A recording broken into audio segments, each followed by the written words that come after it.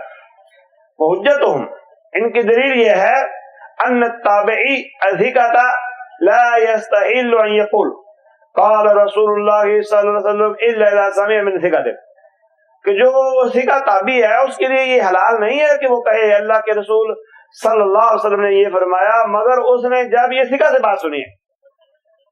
تو بات عقلی بات تو صحیح ہے، کیونکہ ثقہ تابعی تو اپنے لیے جائز نہیں سمجھتا. وہ ثقہ تابعی کیسا ہے؟ جو ضعیف راوی سے بیان کر دے.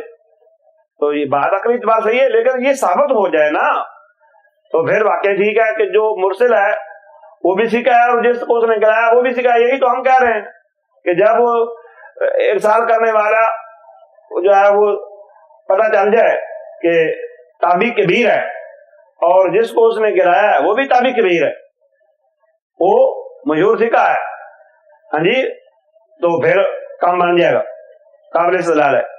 قبولہ بشروط، تیسرا اور آخری قول یہ ہے شرطوں کے ساتھ قبول کیا جائے گا مرسل کو. ایصح بشروط، یہ مرسل صحیح ہوگی. وہذا عند الشافعی وبعض اہل العلم، یہ موقع امام شافعی اور بعض اہل علم کا ہے. وهذه الشروط اربعۃ، یہ چار شرطیں. ثلاثۃ فی الراوی المرسل، تین شرطیں تو مرسل کے اندر راوی، مرسل راوی میں ہیں. تین شرطیں مرسل راوی کے اندر عثمان. وواحد فی الحدیث المرسل، ہاں بھائی، اور ایک شرط مرسل حدیث کے اندر بارے میں. وإلیک هذه الشروط، اور تو ان ساری شرطوں کو لازم پکڑ سمجھ. نمبر ایک ان یکون المرسل من کبار التابعین، ارسال کرنے والا کبار تابعین میں سے ہو، صغار سے نہ ہو، یعنی ثقات میں سے ہو. وَإِذَا سَمَّ مَنْ أَرْسَلَ عَنْهُ سَمَّ ثِقَةً، اور جب وہ نام لے جس کا اس نے ارسال کیا ہے تو ثقہ کا نام لے. کیا مطلب؟ اس کا مطلب یہ ہے کہ وہ ثقہ کے علاوہ کسی سے ارسال نہ کرے، ثقہ کے علاوہ کسی سے ارسال نہ کرے. وَإِذَا شَارَكَهُ الْحُفَاظُ الْمَأْمُونُونَ لَمْ يُخَالِفُوا، اگر اس مرسل کے ساتھ کوئی اور راوی بیان کرنے میں شریک ہو جائے تو وہ بھی اس کی مخالفت نہ کریں. جیسے اس نے بیان کیا ویسے ہی وہ دیگر حفاظ، متقنون، مأمونون، امین کی جمع مأمونون، وہ بیان کریں، گویا کہ موافقت کریں، اس کی مرسل کی کیا کریں؟ موافقت کریں. جب موافقت کریں گے تو پھر وہ ظاہر بات ہے ایک دوسرے کو تقویت دے گی، سند ایک سند دوسرے کو تقویت دے گی. چوتھی شرط وَإِذَا أَن يَنْضَمَّ إِلَى هَذِهِ الشُّرُوطِ الثَّلَاثَةِ وَاحِدٌ مِّمَّا يَلِي، اور ان شرطوں کے ساتھ ایک شرط اور بھی ہے وہ جو مل جائے، وہ کیا ہے؟ ان ينضم الى هذه الشروط ثلاثه واحد، ملا دیا جائے ان 3 شرطوں کے ساتھ ایک اور شرط کو جو نیچے آ رہی ہے، وہ کیا ہے؟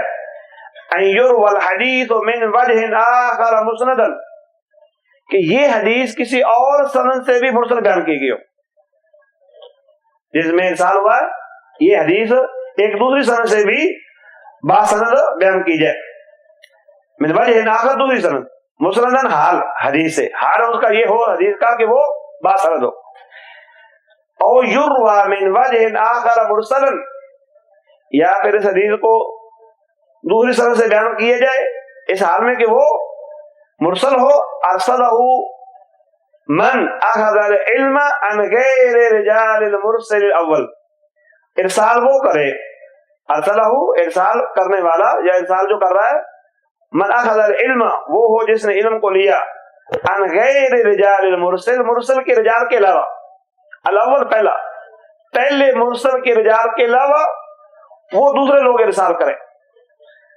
اور حدیث کو ایک دوسری سند کے ساتھ مرسل طور پر بیان کر دیا جائے۔ تیسری شرط ان تینوں میں سے یعنی یہ 4 شرطوں میں سے کوئی اور اس کے ساتھ ملا دی جائے، اور یوافق قول صحابی، یہ مرسل روایت صحابی کے قول کے مطابق ہو، سمجھا دیجیے یہ مرسل روایت کیا ہو؟ صحابی کے قول کے مطابق ہو، یہ صحابی کے قول کے مطابق ہوئی پھر بھی صحیح ہے، جب دیگر روات متقنون اس کو بیان کریں تو وہ بھی اس کے موافق بیان کریں مرسل کے، تو یہ پھر بھی صحیح ہے، یا پھر جنہوں نے ارسال کیا ہے وہ پہلے مرسل آدمی کی طرح ہی بیان کریں پھر بھی ٹھیک ہے، تو گویا کہ موافقت بھی ہو رہی ہے ہر اعتبار سے، یفتی بمقتضاہ اکثر اہل العلم، یفتی کا فاعل اکثر اہل علم اس کے مطابق فتوا دیں، اکثر اہل علم اس کے مطابق فتوا دیں مرسل کے، تو پھر بھی کام بن گیا۔ فَإِذَا تَحَقَّقَتْ هَذِهِ الشُّرُوطُ تَبَيَّنَ صِحَّةُ مَخْرَجِ الْمُرْسَلِ وَمَا عَضَدَهُ، ہاں جی، فَإِذَا تَحَقَّقَتْ هَذِهِ الشُّرُوطُ، جب یہ شرطیں پائی جائیں جو اوپر بیان ہوئی، تبین واضح ہو گیا، کیا واضح ہوا؟ صحت و مخرج کا صحیح ہونا، کس کے مخرج کا صحیح ہونا؟ المرسل، مرسل حدیث کے مخرج کا صحیح ہونا، مرسل حدیث جان سے لی گئی ہے وہ مصدر کیا ہے؟ صحیح ہے، کب؟ جب اوپر والی شرطیں ساری پائی جائیں، وما عددہ، اور جس حدیث نے اس مرسل کی تقویت دی تھی اس کے اندر بھی صحت مرسل کے مخرج کی صحت ثابت ہوگی، خود مرسل بھی اور جو معید تھی وہ بھی، وَأَنَّهُمَا صَحِحَانِ، دونوں صحیح ہیں، مرسل بھی اور جو مرسل کی معید ہے، مرسل کی معید وہ بھی دونوں صحیح ہیں۔ لو عارضہما صحیح بالفرض، اگر کوئی صحیح روایت ان دونوں سے ٹکرا جائے، کسے؟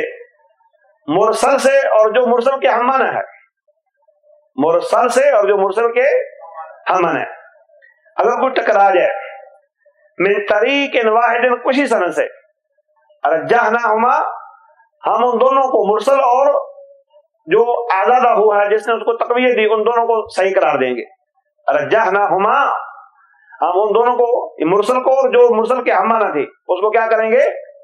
راجح قرار دیں گے، علیہ، اس پر جو ٹکرا رہی ہے، بتعدد الطرق، با سببیہ، کئی اسناد کی وجہ سے، اذا تعذر الجمع بینہما، جب دونوں کے درمیان جمع کرنا مشکل ہو جائے تو پھر ہم معید اور معید، مرسل اور مرسل کے ہمانہ کو راجح قرار دیں گے اس حدیث پر جس کی سند مرسل یا اس کے معید روایت کے خلاف ٹکرا رہی تھی۔ آخری سے پہلا پوائنٹ، مرسل الصحابی، اس کا کیا مطلب ہے؟ وَمَا أَخْبَرَ بِهِ الصَّحَابِيُّ عَنْ قَوْلِ الرَّسُولِ، صحابی کہہ دے کہ اللہ کے رسول صلی اللہ علیہ وسلم نے فرمایا، جس کی خبر دے صحابی اللہ کے رسول صلی اللہ علیہ وسلم کی طرف سے یا آپ صلی اللہ علیہ وسلم کے افعال ہی یا فعل کی طرف سے، وَلَمْ يَسْمَعُ، لیکن اس صحابی نے سنا نہیں اس حدیث کو، اور سنی ہوئی ہے یہ نہیں سنی، اور حدیث اس نے صحابی کے واسطے سے سنا ہے، مثلا عمر ابو بکر سے سنتا ہے اور ابو بکر کا واسطہ ذکر نہ کرے براہ راست کہے اللہ کے رسول صلی اللہ علیہ وسلم نے فرمایا، تو یہ کیا ہو گیا؟ صحابی کی مرسل. ولم یسمعہ او یشاہدہ، نہ اس نے سنا ہو براہ راست نبی صلی اللہ علیہ وسلم سے اور نہ دیکھا ہو.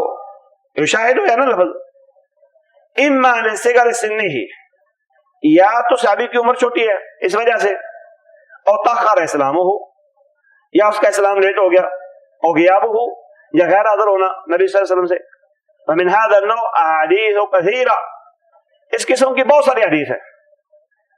لصغار صحابہ، صحابہ کے چھوٹا پن ہونے کی وجہ سے، ابن عباس و ابن زبیر وغیرہ میں، یعنی جیسے عبداللہ ابن عباس ہے اور عبداللہ ابن زبیر اور ان کے علاوہ ہیں، وہ نبی صلی اللہ علیہ وسلم کی طرف منسوب کر کے حدیث بیان کر دیتے ہیں. براہ راست انہوں نے خود سنی نہیں ہوتی، اس کی وجوہات انہوں نے بیان کی کہ کیوں نہیں سنی، چھوٹا ہے، غیر حاضر رہے، یا وہ ان کا سلام لیٹ ہو گیا، اس طرح. تو اس کا کیا حکم ہے؟ حکم مرسل صحابی، صحابی کا جو مرسل روایت ہے اس کا حکم کیا ہے؟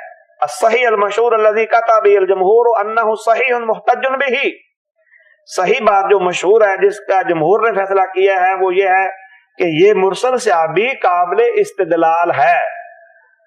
لأن روایت صحابت، کیونکہ صحابہ کا بیان کرنا تابعین سے نادر، بہت کم ہے. مرسل صحابی یہ بھی ہے کہ صحابی صحابی سے بیان کر دے، مرسل صحابی یہ بھی صحابی تابعی سے بیان کر دے.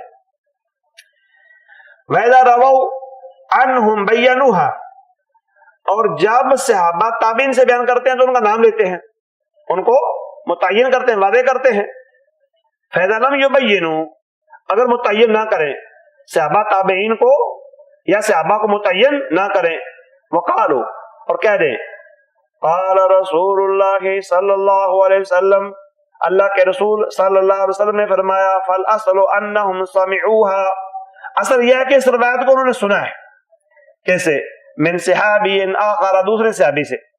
وحذف الصحابی لا يضر، اور صحابی کا حذف کرنا نقصان دہ نہیں ہے. بس تابعی کے وقت اشکال ہے تھوڑا سا، اگر صحابی تابعی سے بیان کرے تو تابعی اگر فقہ ہے، ناممکن بات ہے صحابی غیر فقہ تابعی سے بیان کر جائے. لہذا صحابی کی جو مرسل ہے، اور صحابی کی مرسل ہے ہی تقریباً وہ جس میں صحابی سے ارسال کرے، صحابی کو نہ بیان کرے. تو صحابہ کے سارے عدول ہیں، اس لیے کہ وہ ناممکن بات ہے کہ ایک بات نبی صلی اللہ علیہ وسلم کی طرف منسوب کر دیں اور انہوں نے صحابی سے نہ سنی ہو. وکیل ان مرسل صحابی کا مرسل غیر بالحکم، ایک اور یہ بھی ہے کہ صحابی کی مرسل جو ہے وہ بھی غیر صحابی کی طرح ہی ہے فیصلہ کرنے میں، استدلال کیا جائے گا کہ نہیں کیا جائے گا. جیسے تابعی کی مرسل ہے ویسے صحابی کی مرسل ہے. تابعی کی مرسل کی چھان پھٹک ہے، تحقیق تصدیق ہے، جرح تعدیل ہے، فقہ اضاف کو تلاش کرنا ہے. صحابی کی مرسل کو بھی ایسے کیا گیا ہے، اس کے ساتھ بھی یہی حکم ہے. وہذا القول ضعیف مردود، اور یہ قول مردود اور ضعیف ہے. ہاں جی، ناقابل استدلال ہے. اس میں مشہور تصنیفات جو ہیں، امام ابو داؤد کی مراسیل، وہاں آپ کو مرسل روایتیں ملیں گی، اور ابن ابی حاتم کی مراسیل، اور آخری جامع التحصیل احکام المراسیل العلائی کی، یہ 3 کتابیں اور بھی مل سکتی ہیں. تو میرا خیال ہے کہ ایک بحث ہم جلدی جلدی اور لے سکتے ہیں نا انشاءاللہ. موضوع آسان بحثیں ہیں میرے بیٹے، آپ ان کو آپس میں دہرا لیا کریں، اور انشاءاللہ ابھی ہم تھوڑی دیر بعد آپ سے خلاصہ لیں گے. المعدل یہ آخری ہے بس. لغتاً یہ اسم مفعول ہے من اعدلہ، بمعنی آیا تھکا دینا. اعدل یعدل اعدال، باب افعال سے لوگوں یہ معنی تھکا دینا. اصطلاحاً ما سکت من اسناد اثنان فاکثر علی التوالی، وہ حدیث ہے جس کی سند سے 2 راوی یا 2 سے زائد تسلسل کے ساتھ گر جائیں. مثال اس کی جس کو امام حاکم نے معرفت علوم الحدیث میں بیان کیا اپنے سند کے ساتھ کانبی امام مالک سے. مالک کہتے ہیں ان کو یہ بات پہنچی ہے کہ وہ ہریرہ بیان کرتے ہیں اللہ کے رسول صلی اللہ علیہ وسلم نے فرمایا للمملوک طعامہ و کسوتہ بالمعروف، غلام کے لیے اس کا کھانا اور اس کا لباس عرف کے مطابق. ولا یکلف من العمل الا ما یطیق، اور مملوک یعنی غلام کو وہی کام کی تکلیف دی جائے گی جس کی وہ طاقت رکھتا ہے. یہ نہ ہو اس کو کہا جائے روزے کے حالت میں 3 من یہ لکڑ پڑی ہے یا پتھر پڑا ہے اس کو یہاں سے اٹھا کے ادھر رکھو. یہ تو عام حالت میں نہیں اٹھایا جا سکتا کہ جا کے روزہ رکھا ہوا ہو. امام حاکم کہتے ہیں ھذا معضل، یہ معضل ہے امام مالک سے. عضلہ ھکذا بالموطا، انہوں نے اسی طرح موطا کے اندر اس کو معضل بیان کیا ہے. فهذا الحديث معضل لانه سقط منه اثنان، 2 راوی گرے ہیں. کتنے عثمان کتنے گرے ہیں؟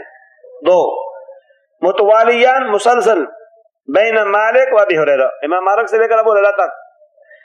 وقد عرفنا انه سقط منه اثنان متوالیان من روایت الحدیث خارج الموطا هكذا. اور یہ ہمیں کیسے پتا چلا؟ موطا کے علاوہ باقی کسی حدیث کی کتاب میں یہ روایت آئی تو وہاں 2 راوی مسلسل بیان ہوئے. وہ کہتا ہے ہمیں پتہ چل گیا کہ اس حدیث سے 2 راوی مسلسل گرے ہیں.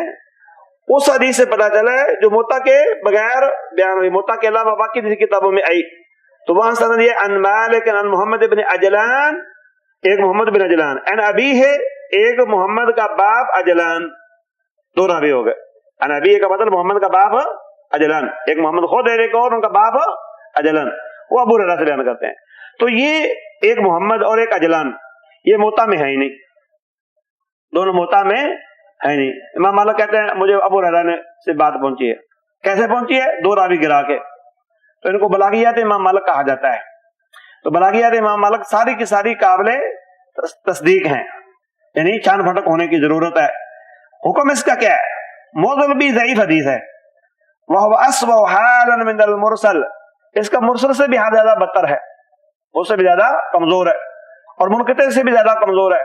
لِكَثْرَةِ الْمَحْذُوفِينَ مِنَ الْإِسْنَادِ، اس لیے کہ اس کے محذوفین جو ہیں اسناد سے وہ زیادہ ہیں، یعنی جن کو گرا گیا ہے یا محذوف کیے گئے ہیں وہ روات مرسل کی نسبت سے تو ایک تابعی گم ہوتا ہے یا ایک صحابی ہوتا ہے، یا ایک صحابی اور ایک تابعی ہوگا بس.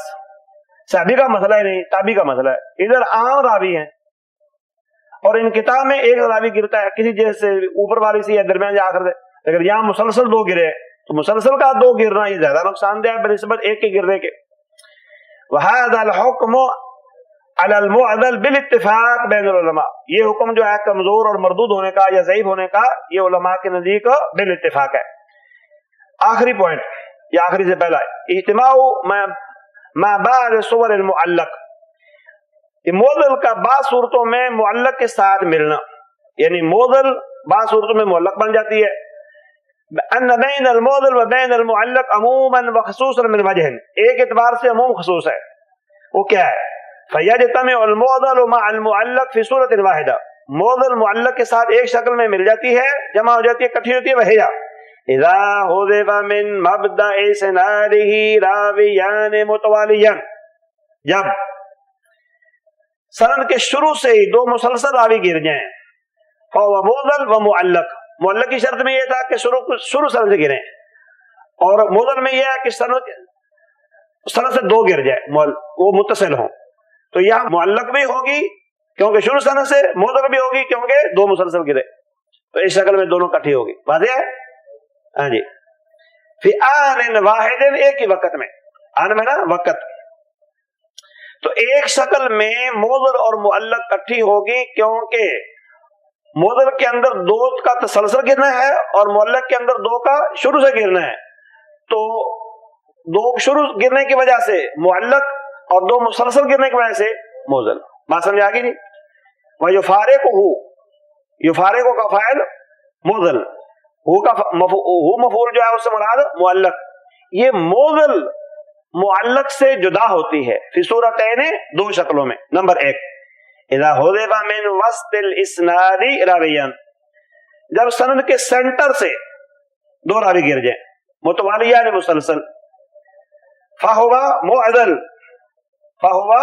معضل، یہ معضل ہے، ولیس بمعلق، یہ معلق نہیں ہے. کیسے؟ کیونکہ معلق کے لیے شرط ہے شروع سند سے گریں، اور یہ کہاں سے گرے ہیں؟ سینٹر سے.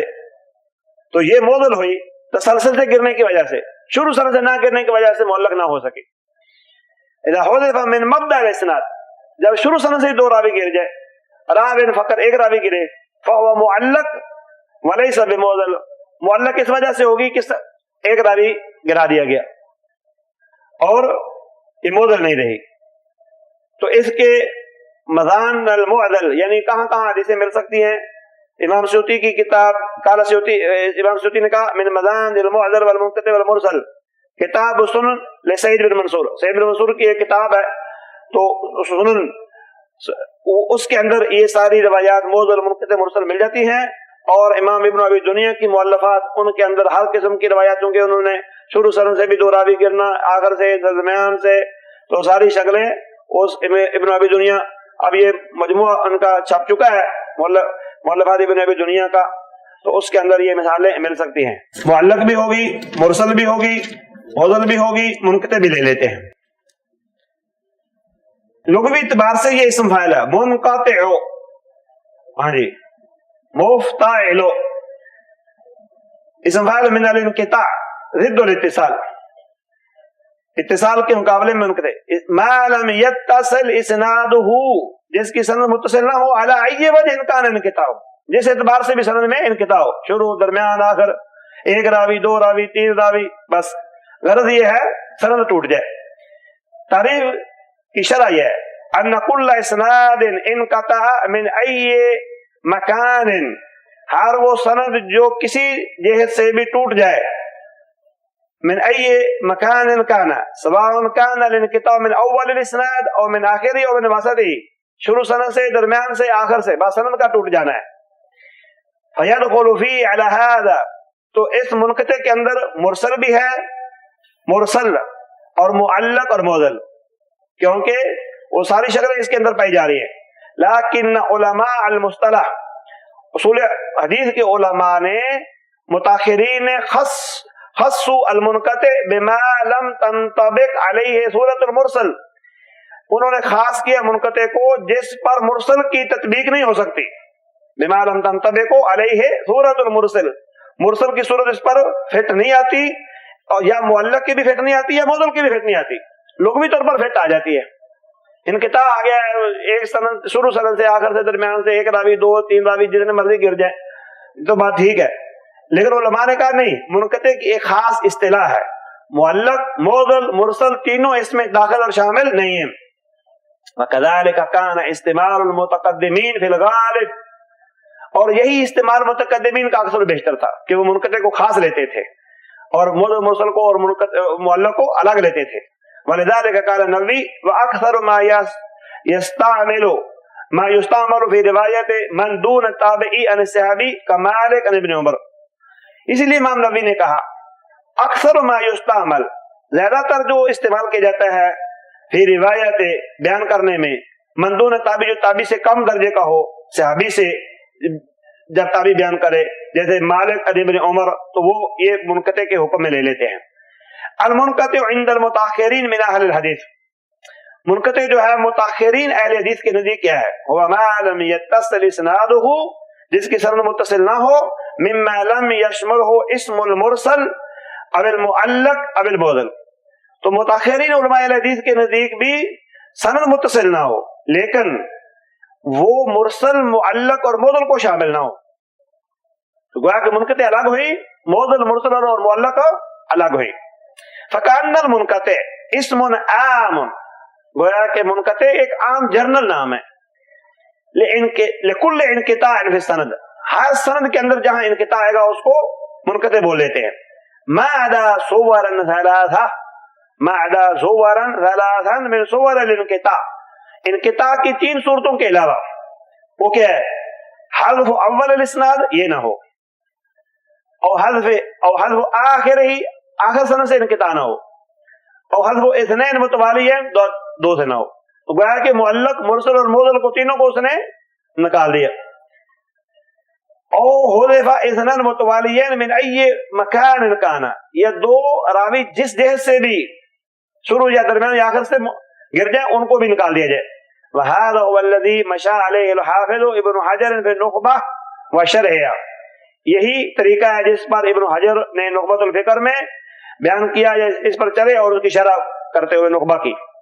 ثم انه قد يكون الانقطاع في مكان واحد من الاسناد، پھر یہ بھی ہو سکتا ہے کہ انقطاع سند میں سے کسی ایک جگہ ہو، وقد یکون فی اکثر، اور بعض دفعہ منقطع کے اندر ایک سے زائد جگہ انقطاع ہو جاتا ہے، فی اکثر من مکان واحد، ایک جگہ سے زائد میں انقطاع ہو سکتا ہے، کہیں یکون الانقطاع فی مکانین، ہو سکتا ہے کہ دو جگہوں میں انقطاع آ جائے، یا تین جگہ ہو، ثلاثہ مثلا، مثال ہو مرواه عبد الرزاق عن ثوری عن ابی اسحاق عن زید بن یوسف عن حذیفہ مرفوعا ان ولیتموها ابا بکر فقوی امین، اگر اس خلافت کی ذمہ داری تو ابو بکر کو دے دو، اس پر ابو بکر کو متعین کر دو، ابو بکر نہایت قوی اور امین ذمہ دار، مضبوط اور امین ہے۔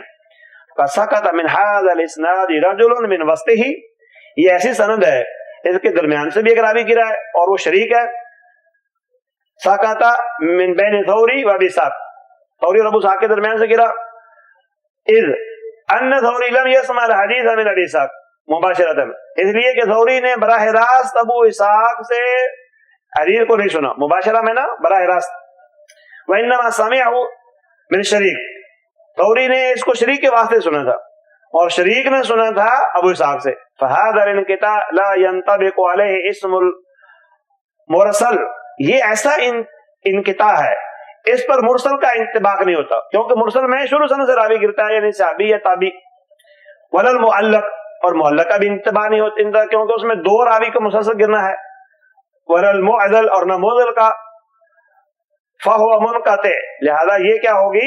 منقطع ہوگی، کیونکہ معلق کے اندر دو راویوں کا تسلسل ہوتا ہے گرنا اور اس میں تسلسل نہیں ہے، تو گویا کہ یہ ایک خاص انقطاع ہے، اس اعتبار سے مرسل معلق اور معضل کو الگ سمجھیں گے اور منقطع کو الگ سمجھیں گے، اگر یہ لغوی طور پر انقطاع آنے کی وجہ سے وہ سب کو اپنے اندر یہ جمع کر لیتی ہے۔ اس کا حکم ضعیف بالاتفاق بین العلماء وذلك للجهل بهذا الراوی المحذوف، تمام علماء کے نزدیک یہ ضعیف ہے اس لیے کہ راوی کے حال کی جہالت ہے، اس کا پتہ نہیں سکا ہے یا ضعیف ہے۔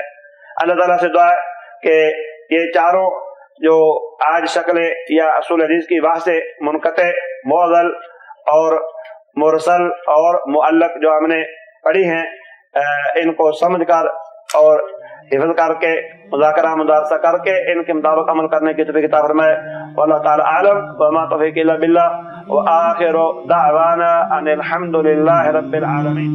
مولاي صل وسلم دائما ابدا على حبيبك خير الخلق كلهم، مولاي صل وسلم